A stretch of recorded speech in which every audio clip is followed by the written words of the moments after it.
Everyone. Laura, I'm just gonna give it a few minutes to get everybody online here, or I'll just dive you right in right away here.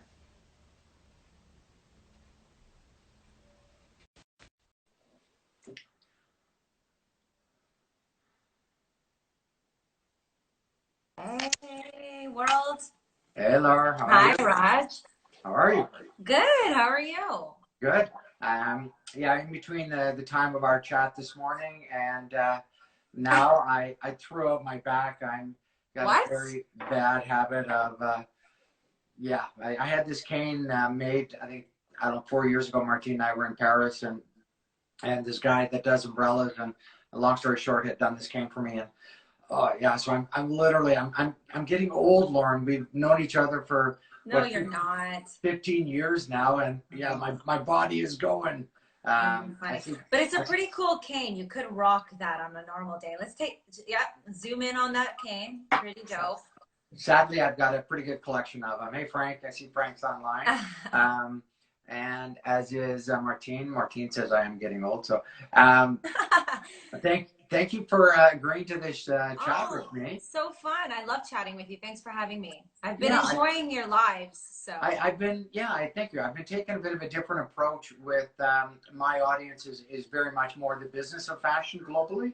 So Right. I've been trying to find topics that are, that are relevant, not just in fashion, but relevant for those that are either in, from a social standpoint. Giussandro, the editor in chief of Bespoke Magazine out of Milan. I have another one out of Italy coming next week as well. Right. John Brower out of Venice Beach, the guy credited with breaking up the Beatles. Alicia Newman, the Olympian. So yeah, I try and take a different, approach to the audience and those that watch. And obviously, I absolutely adore you and everything you do. And Mm. I've learned so much from you over the last 15 years on social. And I think it was 2005 when I first met you. And the internet, sorry, the internet, the Facebook, was we were still 2 years ahead of Facebook. Right. And for those that don't know you, you had started as a journalist. And I remember I think our argument that lasted about 2 years of you trying to explain to me that a blog is a written article that is basically put online. And it literally took me a year and a half to figure this one out. But, you were very much prime to that industry well before, social really took the form that it is today. So I'm flattered and honored that you Thank gave me you. your time today to chat about this topic. Thank you. No, I'm looking forward to it. Always, like I said, always a pleasure to chat with you, of course. So you've now been running Two Social for many years now. Tell us exactly what Two Social does. Yeah, so many years for sure. I can't believe it. It's our seventh year this year. So when we started in 2013, at that time, we were predominantly a social media focused shop. We've since evolved. Social is, of course, part of our core. It's what we're great at. It's what we're specialists at. But we've since morphed and evolved into adding more elements of the marketing mix for our clients. So we do web development, we do a lot of writing, we do content creation, custom content creation, we do influencer work for a lot of the brands we work with. Pretty much offering our clients the full service package of what they might need. Yeah. In today's day, where we are isolated, whether it's Mm, by personal choice or by force, whether right. it's your company or the flexibility of the company. How do you think we were? It's one of my questions I'll dive into later, but you live and breathe a social world, but now we're kind of thrust into using various platforms. How prepared do you think we were as a society for this? Well, I think we're trending in the right direction. I think most of us are all pretty savvy on social media now. So at least we have those sort of platforms to communicate on. I know at Too Social, just for the nature of our business. And as you know, we also do a lot of work in LA and in other areas and some people off location. So for the longest time, we've always been integrating ways to work remotely. And a lot of our clients, we've adopted and adapted rather along the way to work in those circumstances as well. So in our world, it's almost business as usual to some degree. I think a lot of traditional businesses are having a bit of a challenge catching up, perhaps like banking and things of that nature. You know, they're still in really old systems, right? So, but I think it's becoming the new normal. It'll be interesting to see how it trends forward. How do you, so, I mean, we're 2020, even if it was, 1990 or even 2000, and we were to have had this, Yeah. how do you think the world would have adapted without a social world? Oh, that's an interesting question. I don't know, but I think we'd quickly find a way, you know, like, I don't know what they do in the 90s, page each other. Like I actually have fax each other. I'm not sure, but like, I'm pretty confident that, you know, in times like these, especially small businesses, but all businesses, it's a struggle to survive, right? So where there's a will, there's a way. And I'm sure that we would have found some Yeah, positive way to move forward. yeah, because I mean, it ties into, my next question where, you sell messaging. I'll backtrack my comment. You get to know a client's product or service, and then you sell that messaging, on how it goes out there. And I think we're very lucky in 2020 where so many companies have had, a good decade or a number of years to prepare not just their social strategy, but who they are as a company, so that, when a pandemic like this happens and we are forced in our homes, that you then take, their MO and fine tune that messaging. But I think, sorry, my long-winded question there. So with what you do as a living on promoting that messaging, can you give us, and the viewers, some bit of a tidbit on how you market messaging? Well, I mean, it's even more so now important to be authentic and to be as creative as you can be. You know, so right now brands that are winning are finding that creative way to connect or to communicate important messaging within their communities. And it's really, again, all about communities. So hasn't changed so much as it was before. It was always about building community. It was always about finding an authentic way to communicate messages to your community. Now we just have to be a little bit different in the way that we approach them. We have to be obviously more sensitive and empathetic and really about supporting culture and community and connectivity. And I think there's a lot of brands doing some really interesting stuff out there. Mm.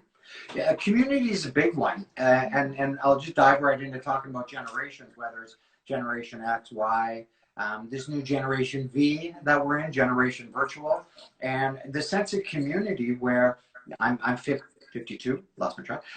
My sense of community might be different than somebody who's in university, and reliant on their sense of community. Everybody's got their own, sense of community. How do you feel each of those are going to be relevant? Some are now all over TikTok. TikTok seeing this massive rise where, it was a specific demographic, that TikTok was, catered towards. Same with Facebook. I remember in 2007, and I think it was you that said, Roger, you're too old for Facebook, at 2007, because it was Wouldn't really, say that, Raj. it was a college crowd, right? And now At the Facebook time, has yes. transitioned. So a sense of community. How do you feel in your world? You've got so many different social platforms. How do you fine tune that community with either the brand or whatever have you? Well, I've always said I look at social media as just another, almost like a small town, right? Like you're able to connect with people just as you always did, but just on a different platform. And each platform has its different nuances. It's its own machine. So the way you communicate on either one of them might be different. So you find the ones that work for you, and just like a brand, you would find the ones that suit your strategy, that makes sense for your consumer, that makes sense for your values, makes sense for the type of content you want to represent your brand. So starting from there is a great way to identify which platforms make sense. Like a lot of my clients always want to be on the next best thing, but the next best thing might not make sense for your consumer or your brand values. So, really taking a step back and understanding what those values or what those points of importance are for you, and then identifying where you want to communicate your messages on. But it doesn't have to be so overwhelming, thinking of it like this large ecosystem of all these channels that you have to be on, that you have to be creating videos for, that you have to be engaging on. That can be very overwhelming and almost make people feel that they're maybe out of the loop because of their demographics, or they're out of loop because of their age. And that's not really the case. You just have to look at it a little bit more simply. Yeah. So this, I'll just backtrack again. You know, you had started in journalism. You actually have now a diploma in. You had a diploma in fashion where you and I met. Um, Two Social, your agency covers food. You cover national retailers that many of us go into many times a week. You Mm-hmm. cover fashion clients. You cover home clients. How do you find that sense of community or that messaging different between such a wide variety of clients, or is it the same?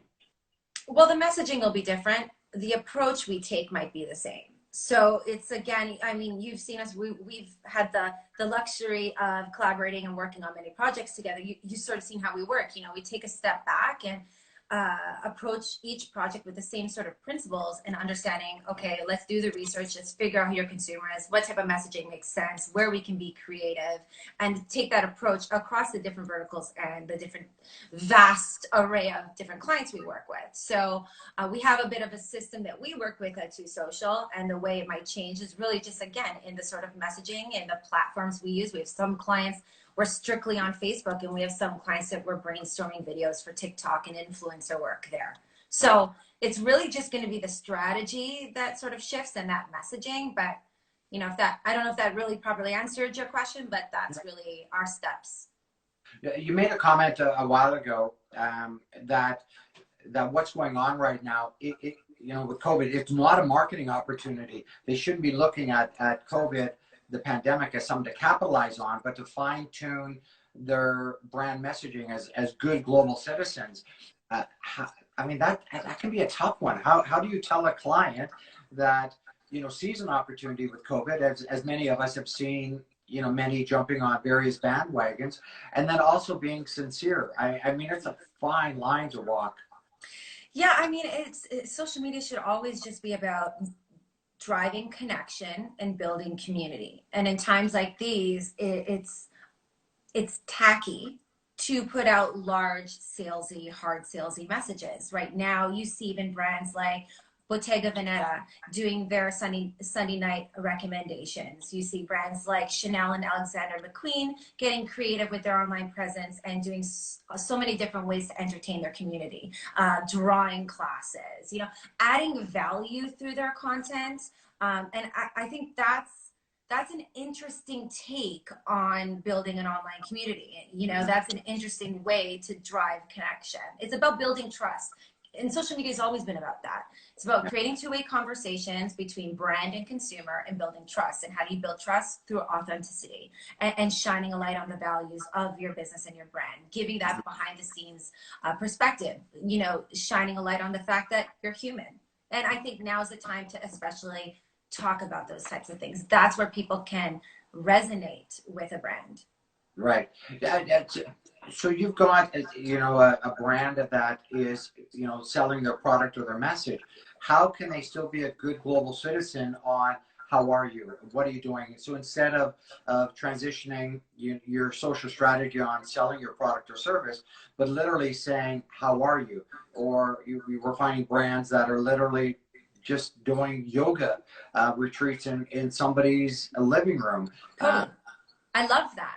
Because that to me is a sense of community again, and that's a way to add value from your brand to consumer during a difficult time. It's going to be different for every business and brand, from, you know, restaurant to cannabis to fitness to all of the things, but you have to find what works for you, a way to give back to some degree or connect with your consumer in a real way. Right now is not the time to push sales, to drive people to your Amazon page. Yeah. Down the line, that may change, but right now we're still very much in a reactive, pivotal time, right? Yeah. So I think now is the time to really, again, just like in recessions are the times where people are the most creative businesses come out of recessions. So I think now's the time to sort of sit back and think about your creative approach to driving connection in your community. Again, it's always about quality over quantity. We really focus on that at Two Social. You know, 100,000 followers versus 100 that you can connect with, engage with, and know. You know, I think that's more valuable for everybody. And sorry to interrupt you, but I would say by doing that, down the line, you've built trust and you are top of mind when somebody's ready to make a buying decision. So it's like a slower drive to sale, but a more human approach, especially right now. Right. Yeah, and it's these Zoom conferences, these Uber Connects, which I know Two Social uses, whether it's you and I chatting live here on Instagram Live, it's creating that authenticity on, you know, where am I going to for my messaging or my influence, so to speak. They say 45% of people in North America get their information through social media channels, and that is both exciting and it's scary at the same time. But how amazing is it to know that you have platforms to amplify messages? So wouldn't it be amazing if the messages you're amplifying are positive? And brands can totally do that. They just have to be creative in their approach. And then that leads me into advertising. A lot of questions we get is should we be advertising right now? Yeah. Yeah, especially when, you know, it's a lower cost to advertising right now. It's definitely better for everybody's budgets to be advertising right now. However, maybe what you're advertising is to drive engagement and grow community and share messages of value. So that fitness class or that sign up for our Spotify playlist, add to our Spotify playlist, you know, share what you're doing at home, your craft with your child. And, you know, those types of things would be better amplified through advertising because, again, it's not a hard sell. I think that's key takeaway. There's one of the things that Two Social does, aside from your monthly maintenance on keeping track on your clients' programs, but you also start them off with a full overblown strategy, which I think is brilliant. I'll bring up a case that's been in the news lately.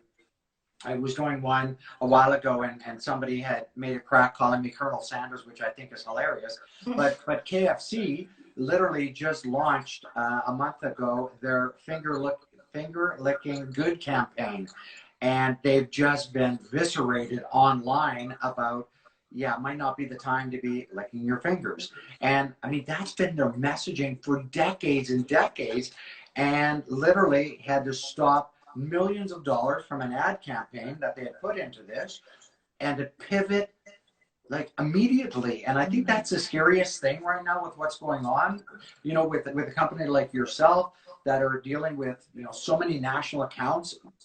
They put tens of thousands of dollars into messaging, and all of a sudden you've got a global pandemic and it's all out the roof or all out the window. Completely. But that's also where your strategy, where, you know, you built that strategy to understand, you know, what's your MO. You know, what's your take on that? Where you get a phone call going, yeah, Lauren, everything we've been doing, we got to redo.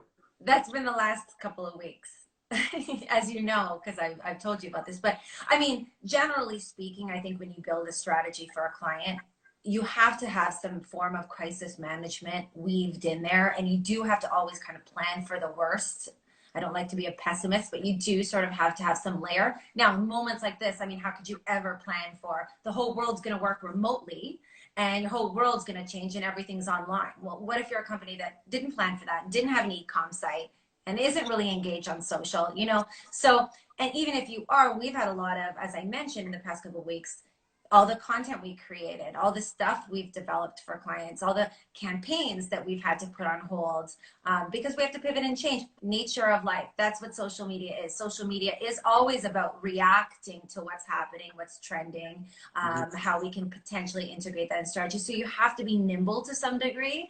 In this case, obviously, it was like very much 180, so to speak, in a lot of our strategies. But that's been really cool and creative. And I think now we're coming out of that reactive moment with new, exciting, interesting, off the cuff ideas that are just a shift for our clients.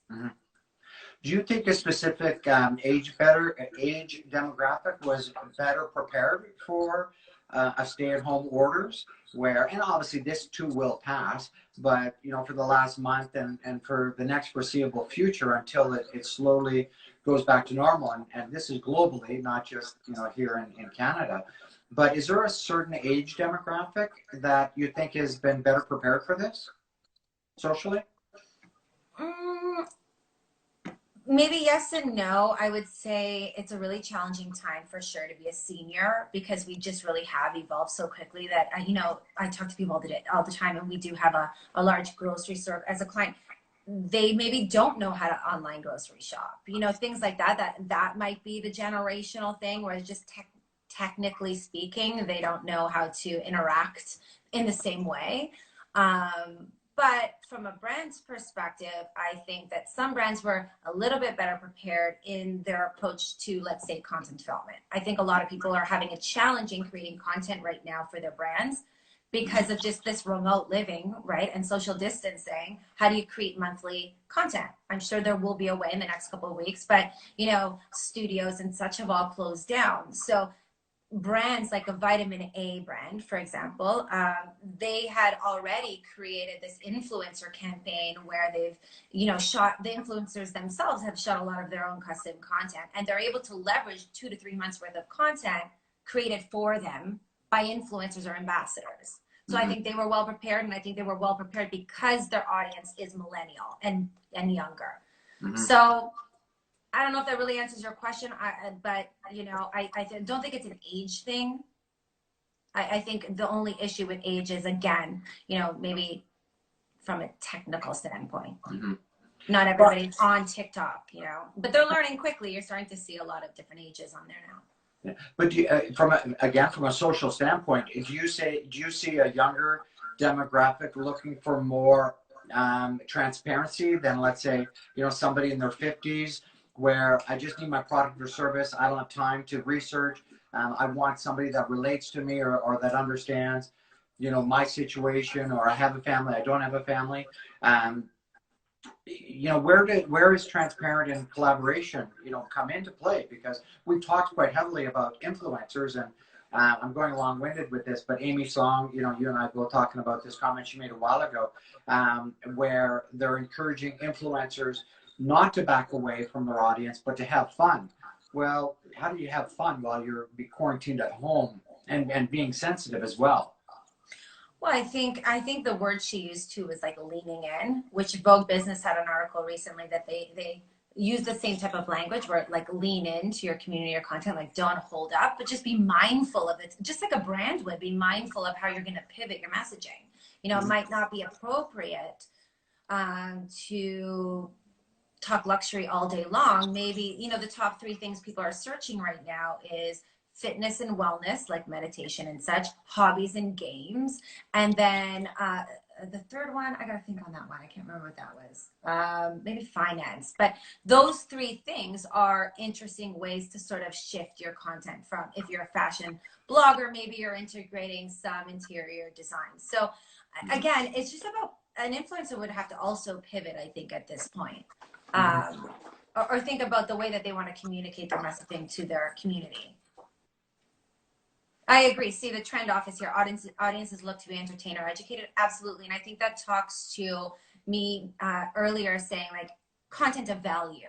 Find out what that is for your audience. Yeah. Get to know your audience. Test out messaging and understand what's important to them. And be mindful of the time that we're in.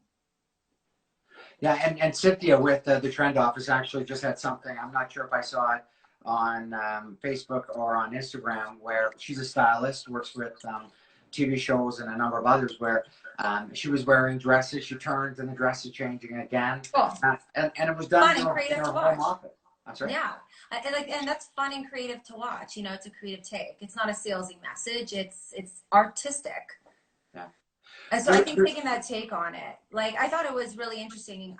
Alexander McQueen, I believe it was. No, sorry. I think I have it written here. It might have been Christian Dior put out their whole virtual exhibit. Like, how interesting and cool is that? Like, it's still relevant to the brand, but it's taking this educational approach and adding value to content in an artistic way. And a lot of people are doing that. Yeah. So in a few months, you know, when we slowly get back to normal, and you know, what is the new normal, we're yet to be seen. And you know, people are out, whether they're wearing their face masks, whether they're you know, doing their 2-meter distancing. How do you see the new normal being in social, as we are now trying to recoup from business loss? We are trying to, you know, re-engage with our consumers. How do you see the new normal in a social standpoint with your background? Yeah, I think it's a lot of some of the things we talked about, taking a different take on the content in a creative way. I think it's rethinking advertising and the way you're going to approach advertising on social. And I think for a lot of businesses, it's really putting like e-com and online business in the forefront and making it a large part of their marketing mix. Mm-hmm. So I think it's just going to be more and more online, but perhaps the approach more and more online is going to be more real, more authentic. You know, you're seeing high-end designers doing photo shoots through FaceTime. That's amazing. That's so cool. What an artistic way to do it. That's what social media always was. It wasn't always supposed to be glossy and beautiful, which is a nice take. Also, I love myself. I love a beautiful grid. But there's something to be said about behind the scenes or real time or less filters. So you know, this might be biased, but I do hope it goes in the direction of more human, less filters, more real time. I love that. And I think that would be really cool to see top high level brands, national brands, luxury brands, kind of filtering that into their campaigns. Well, of all of your national accounts, and obviously you have some local ones as well, but Yes. predominantly your accounts are coast to coast. What is the number one question they're asking you as an expert on social media strategies? How do we connect so that, you know, we're not seen as, you know, the bad guy trying to capitalize on a situation? What's the biggest question or concern they have? Well, top question is, should we be advertising? That's the top most asked question. And I think second would be, okay, well, how are we going to create content? That's been an interesting approach.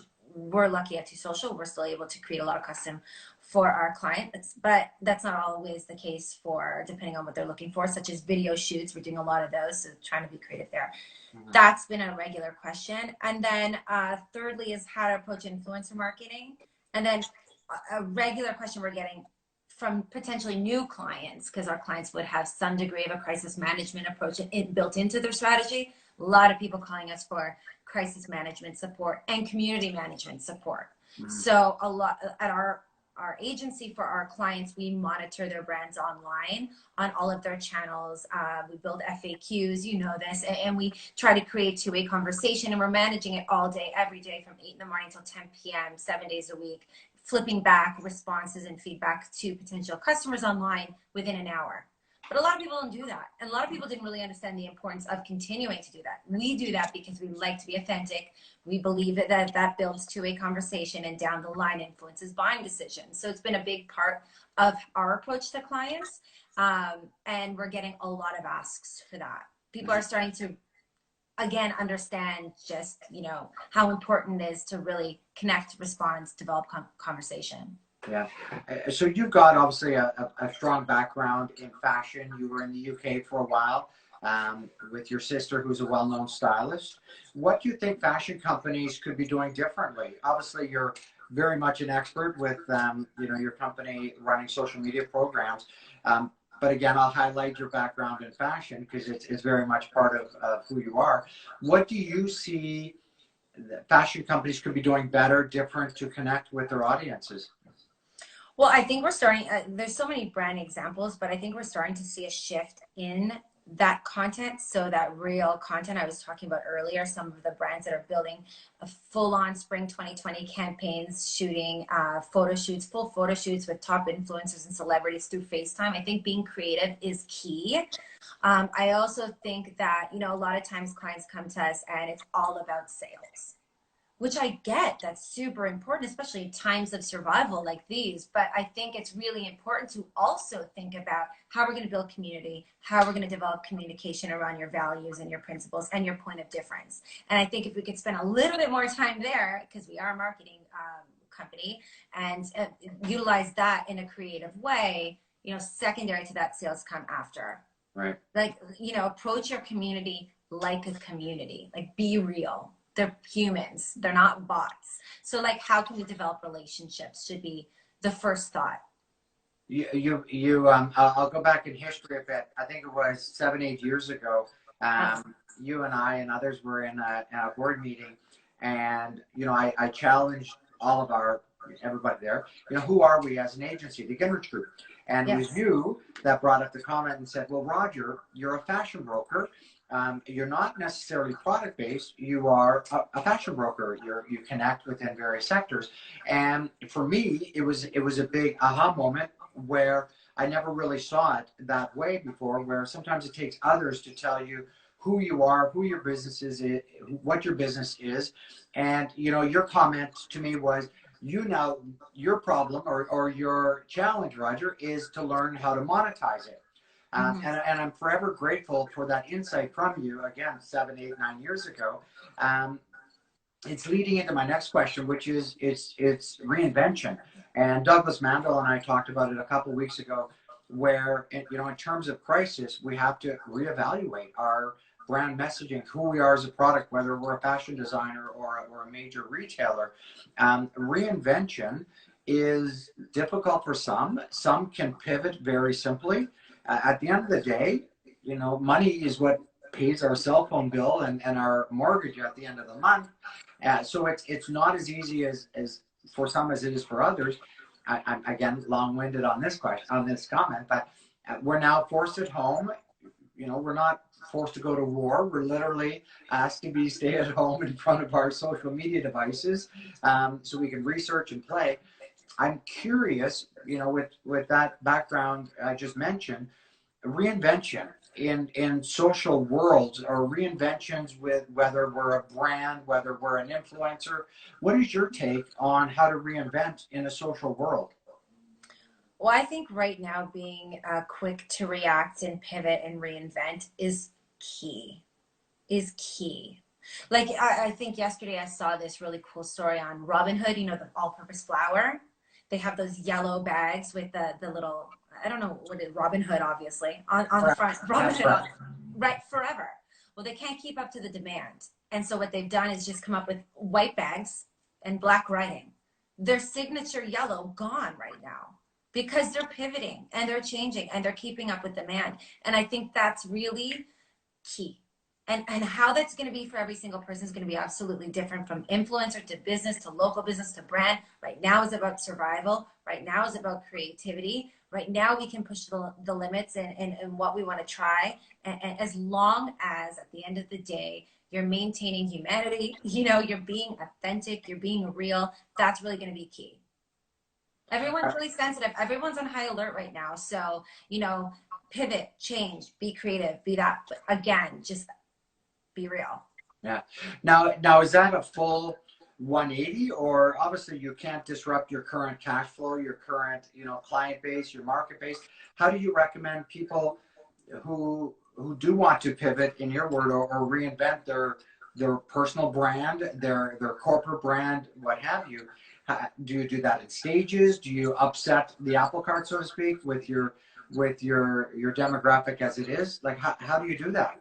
Well, I guess it depends what the pivot is, like to what degree. Like if it's a complete rebrand, I mean, I don't know if you want to do a complete rebrand at this time, but if you have to pivot to survive, then you have to pivot to survive. I think that would go hand in hand in communication with your trusted clients. Like for us, like if I made a big change right now, I would do that alongside the relationships I have with my current clients. They would be in the know. We send out email marketing. I think email marketing is super important still, even though we're very much a social media based company. That is a huge part of everything we do and for our clients. So, it's about community, is also meaning the community of your clients and your partners and your suppliers, and having that open line of communication. Again, it's about just being real, like communicating to those important people, those pivotal people, that these are the changes you're making to your business. Because I think that without those pivotal changes, that might actually affect your cash flow. But again, it really depends what's needed for each business, right? Yeah.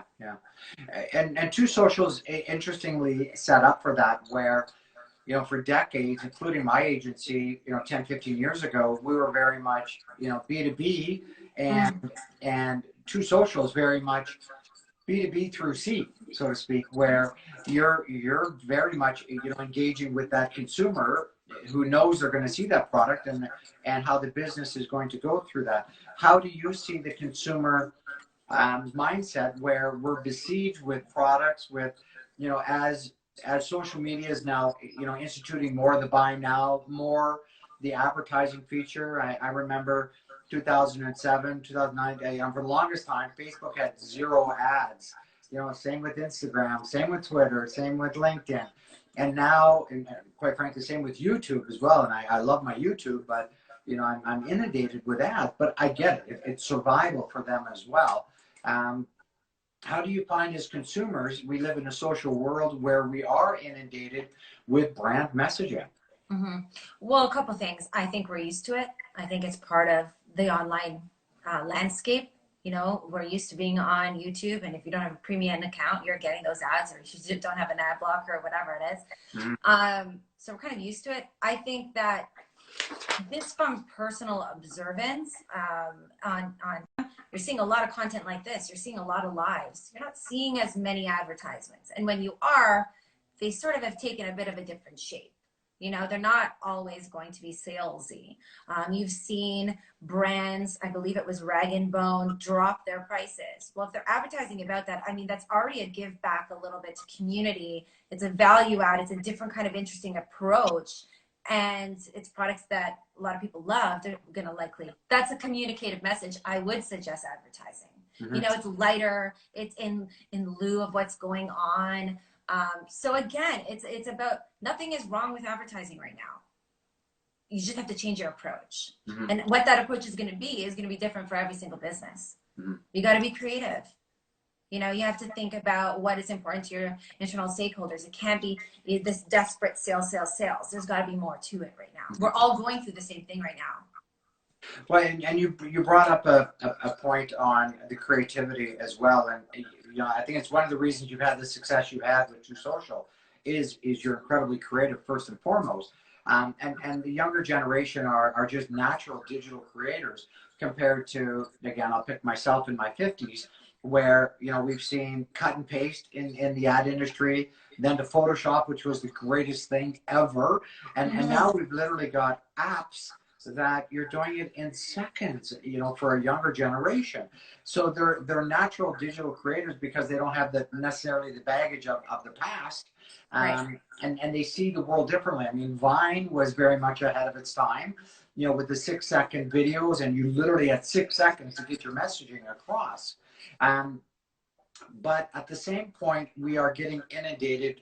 Let me backtrack.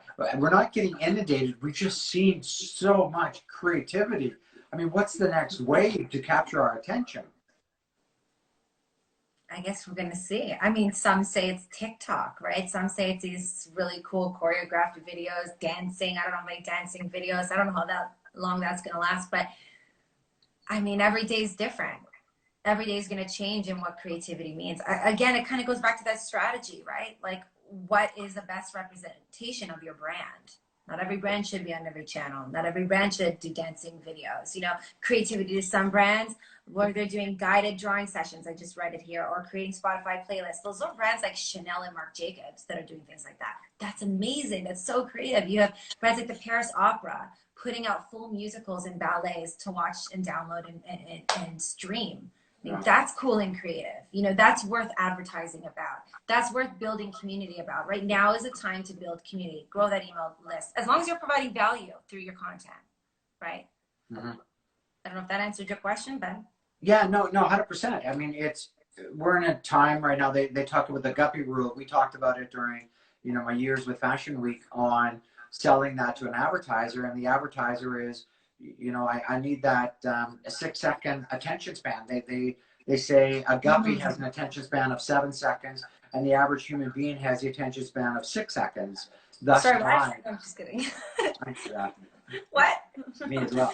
And in your world, I'm sure that is front and foremost on how do you keep me from, you know, swiping or just going through on literally something to capture my attention. I mean, at one point, that path can't continue. We'll go crazy on trying to capture people's attention. I think it's more important to focus on resonating. You know, capturing attention is one thing, and I think you'll do that if you're creative and you're working with a bunch of creative people. There's a lot of different ways to capture people's attention, but if you're so focused on that, just like if you're so focused on building your community of fans and followers, like, you're missing the mark. Focus on developing really great content that resonates with people. Focus on using social media to better your community and better the world. And I think if you're able to do that, at the end of the day, you're building relationships with people that are quality and influencing buying decisions down the line because you're being real and people trust you. I think that's more important. I think a lot of times clients and or brands might just miss that. And that's a fair argument. I was watching something on a social media channel on a dog gate. And, you know, we have 2 Chihuahuas. We're trying to keep them into a locked area when we leave the house. So, hey, B. Oh, my gosh, yeah. I haven't talked to Brigitte for a while. You know, it resonated with me. And I'm literally watching this 30-second video, which it engaged with me. We're looking for a dog gate, and we're probably going to end up buying it. So I think that it's an interesting comment you made as well, where it necessarily wasn't about being flashy and look at me dancing around. It was, this is my product, this is what I've got to offer you, but being quick, being precise, and get to your point. Yeah, and I think, again, if you're adding content of value that resonates, it can be longer. You can do an IGTV that's long. I'm engaged, I'm interested, I want to see what's going on. So again, it's really about your brand values, and, you know, the creative team really that you work with. Yeah. One of the things I wanted to chat with you about, which is obviously always a sensitive topic, but it's social shaming. And social shaming is, you guys face it all the time with, you know, preparing clients on, you know, what are the worst case scenarios. You've got trolls that have nothing better to do than to, you know, bring down or talk or trash talk or whatever have you. I won't say why do we have it, because I think I know the obvious answer to that. But, you know, what is your take in your world where you're dealing with social shaming, you know, from a client standpoint, you know, right off the bat? Well, our approach usually is anything that has any vulgarities or is very personal, meaning that it includes someone's name or whatever, we hide it.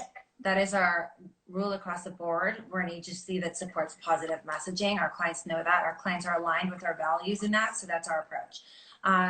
Now, you can't really stop negative comments, and I always look at negative comments as an opportunity to really show your approach as a brand. So how are you going to approach it? Are you going to be comedic? Are you going to be real? Are you going to offer them something? Like, all of those things communicate who you are. So again, I look at those negatives as an opportunity.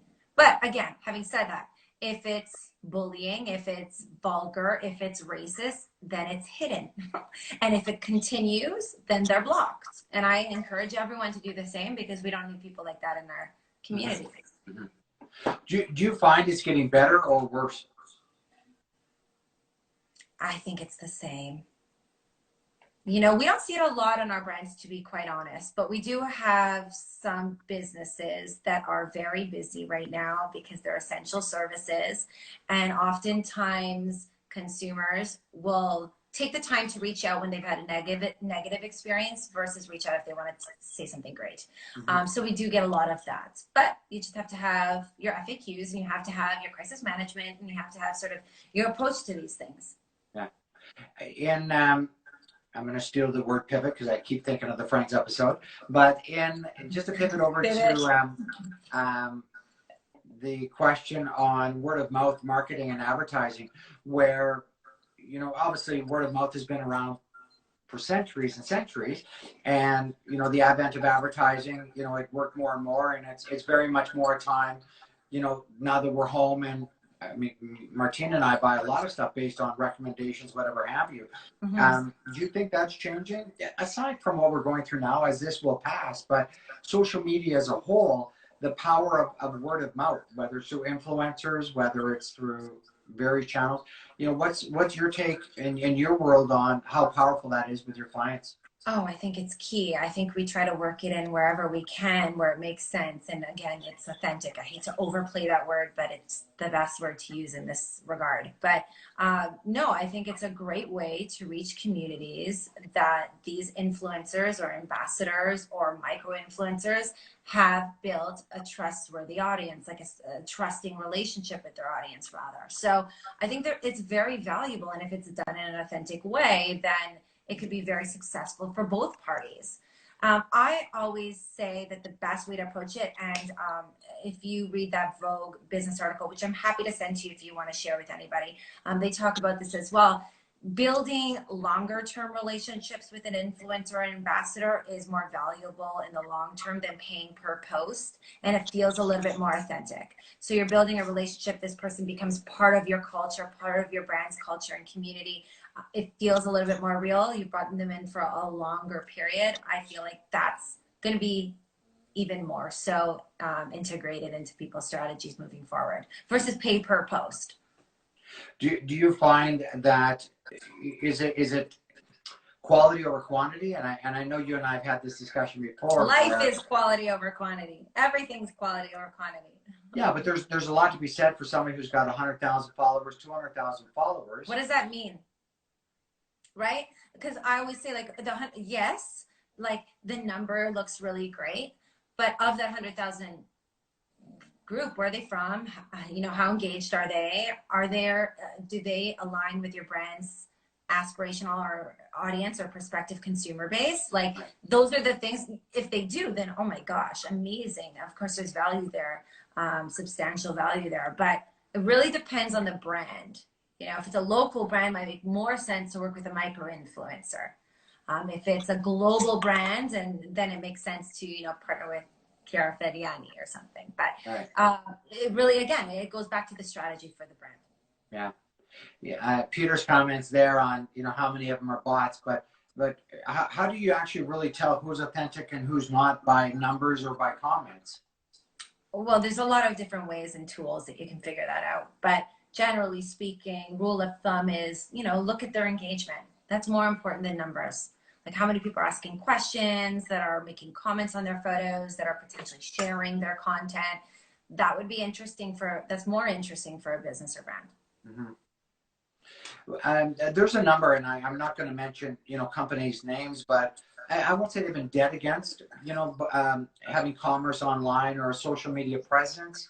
How do you feel they're faring, you know, in this time right now where they've literally avoided anything, or restaurants that aren't doing takeout, or others that didn't have that social strategy due to the fact that they were, you know, customer focused, but more, you know, relationship driven, face to face, where, you know, we're in a world right now where we're not face to face. Right. Well, I could be, quite frankly, a little bit biased and say, like, I think you've missed the mark if you're not on social media. It's just a very nice, easy way to communicate with people, but in general, consumers or potential consumers, right? But we don't know the reasons behind a brand's objectives or decisions to be on social or have an e-com site or not do takeaway or, you know, curbside pickup. It could be a matter of, you know, manpower. It could be budget. Right. You know, everybody has their reasons, but, you know, I think there's a lot of, even more so now than ever, an opportunity for business to rethink and pivot to, could their business be online, and what does that look like for them? Yeah.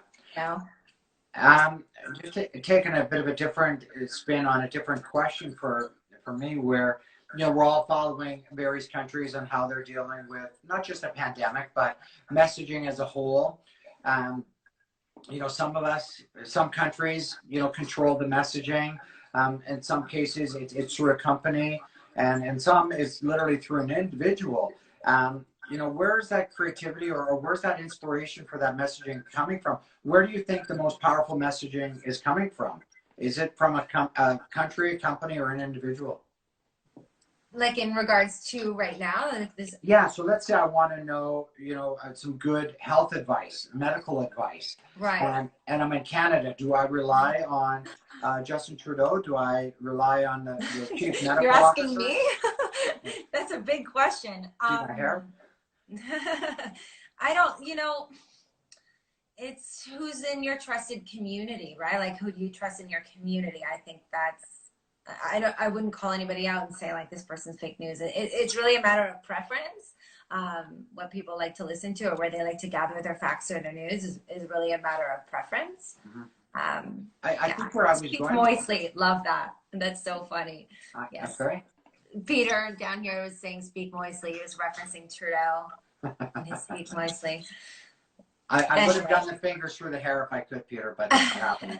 I think where I was going with that is I think we get our messaging or our information, you know, from a number of sources. Obviously, we see what our governments are saying, you know, Right. regardless of where we live. But we're also reliant on the companies, you know, whether it's, you know, my grocery store or, you know, now here in Costco, you know, won't allow me into the store without a face mask. And then, you know, I follow Lauren Shirreffs, and what does Lauren Shirreffs say Right. on her public forum as well, where we literally, truly find our messaging all over the place. And it can be a scary time for those that are way off right or way off left on their messaging. Right. Well, and it could be a scary time for anybody who has nowhere to post their messaging. You know what I mean? So I think that's a really interesting point in that, you know, we're getting our information on where our favorite establishments are open, likely from their Instagram or likely from their website. Right. So if you're a business that maybe doesn't have that, it's a little bit harder to find that those key pivots you're making during this time, right?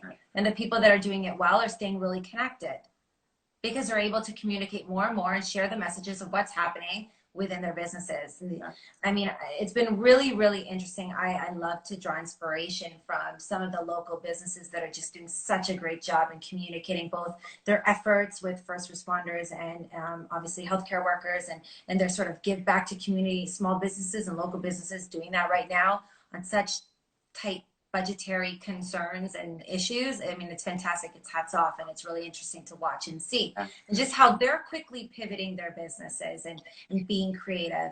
That's been the most interesting to watch. And those are the people that I'm kind of following. Right. So, sorry, to answer your question, those are more the people that I'm following than I think we're all, I don't know if I'm speaking for everyone, so I'm sorry if I am, but I think we're all getting to the point where we're a little tired and quite frankly, it demotivates us to listen to sad and depressing news all day long, numbers all day long. So it's really nice to find hopeful, positive pieces of messaging through social media or creative outlets that, you know, these brands we talked about earlier, or, you know, Paris Opera House offering, or the AGO, or any sort of museums, or like these creative outlets that people have used social media to share with us have been amazing. It's a really great way for us to kind of disconnect from the reality of every day. Yeah, no, I do agree with that. It's, you know, we obviously want to be educated on, you know, what's the current state of affairs, but at the same point, you know, is there a light at the end of this tunnel? You brought up this crisis management, which, you know, you guys do a lot there, you know, with at Too Social, and I'm sure, you know, you personal on, you know, just reaching out to friends or helping people through tough times. But it's when you're just thrust into something, you know, I'll talk about London Fashion Week. Has just announced in June that they're going fully digital on their messaging. So obviously their funding model has changed, the revenue model has changed, and everybody wants to stay in business and pay their bills and, you know, work up, you know, worry about, you know, 2021, 2022. But back to my earlier comment on crisis management, not everybody's got the luxury of, I want to roll this out step by step. Which is, you know, I'm still in a tagline, obviously, from Too Social on how you prepare your clients on, you know, a strategy or step-by-step process. Some have not been given that step-by-step time frame. It's adapt now, immediately. I mean, what's your advice for a client that doesn't have that time frame to do a step-by-step strategy? That they're not alone. There's probably lots of people that right now that don't have the time to do a work back strategy. We're in the mode right now of go, go, go. Do what you can to survive. So, like, I don't think that they're, like I said, I don't think they're alone in that approach. I just think that as they do that they should also be preparing. I mean, they're likely pivoting all their strategies anyway than what's happening. Everybody's marketing strategies are kind of shifting and changing for the year anyways. So I think while they're doing that, it's now a time to think, if I didn't have a crisis management strategy, I should prepare one. Yeah. And this has really likely taught them what could pop up during moments like these to better prepare them should this happen again. Right. Right. And I think one thing, you know, and you helped us with Fashion Week. I see Angela's online here from Atlantic Canada Fashion Week. you've got a history, obviously, of sponsoring fashion weeks in the past, and I remember one of your key things was, you know, understand your audience. I think I stole that tagline from you. Know thy audience. You know, who are you selling to? Who are you following as well? You know, just in the few minutes we've got left, this hour has flown by. So easy to chat with you. I could chat for another hour. I could, yeah, honestly, Lauren, you know, I adore you. And my dog hasn't barked once. I'm sorry? My dog hasn't barked once. This is I know, I'm waiting for King Charles here. I know. Must be your chill, calming voice, Raj. Definitely not my voice. But of all of our years, you know, working together, you know, and again, you know, my background's very much fashion, as is, you know, your background, and then, you know, being such an expert in social. I think my closing question to you is, what do you see for the fashion industry in social, and the new engagement and the new way of reaching an audience, but digitally? Yeah. Well, again, I hate to repeat myself, but maybe some people are just joining now anyway, so that's quite okay. It's looking at what some of the brands are doing right now that's been really creative. I think that's going to continue.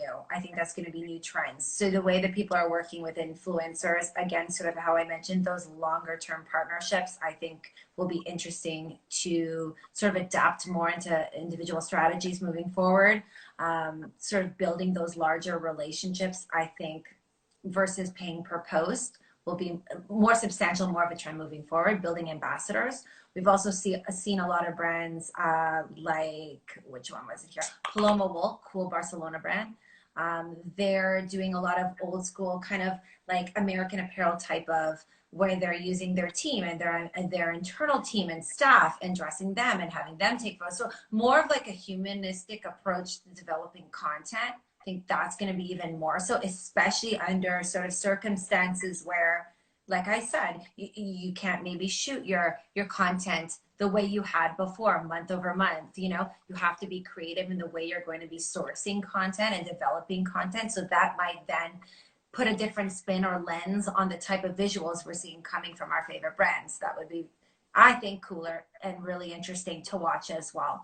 I think the way people advertise to us, like we mentioned, might be sort of, again, a different approach there, more of adding value content, putting sort of boosting type of engagement, sort of advertising against that to build community. I hope that everything sort of shifts more to focus on building a quality community. So what that looks like for every business and brand is going to be different. But again, that sort of quality approach. And those are just some of the trends. I mean, it's really hard to predict. Like, no one could have really predicted what has just happened and how it's shifting and affecting. But I think that being in the business we're in, I mean, a social media agency starting in 2013 has had to shift and pivot like a million times. Like, when we launched our business, I was convincing people to be on Facebook, and very quickly it was Instagram, and very quickly it was stories and advertising, and let's check out Snapchat. So we're going to continue to pivot, and businesses that succeed continue to pivot and be creative, including, you know, traditional fashion houses like Christian Dior and the way that they're, you know, sharing content. So be creative. Yeah, so I literally, my Instagram timer just came up. We have 1 minute and 40 seconds later before we get cut off. Yeah, thank you, Lauren. Honestly, thank you. You know, Too Social. If you know, those listening, we are saving this as a on the 24-hour news feed as well. We'll be sharing it as a movie file and putting it on LinkedIn as well, just for those that, you know, want a free 1-hour session from Lauren Shirreffs, but can't afford $5,000. It's a gift. It's a gift from Lauren right here. So Lauren, thank you so much for sharing your insight. Thank you. Thank you for having me. I love talking to you always. So nice to be on your live, and keep doing them. They're so fun to watch. So I hope this was valuable to everyone. Feel free to DM if you have any further questions. I'm happy to help. Okay. Thank you, Lauren. Thanks. Thank you. Bye. So for those that are still on, next Tuesday, we're going to be doing a live interview with Johnny Brower, the man who credited with breaking up the Beatles from rock and roll revival in 1969 here in Toronto. A fascinating, absolutely fascinating story. So Johnny Brower, who lives in Venice Beach, in California. I think we've got a 3-hour time frame as well. So hopefully Frank can tune in as well from the East Coast. And thank you again, Lauren Shirreffs from Two Social, for your brilliant timing. And Lauren's IG is at Lauren Maria S as well, and it'll be on there. So thank you again, everyone. Bye-bye.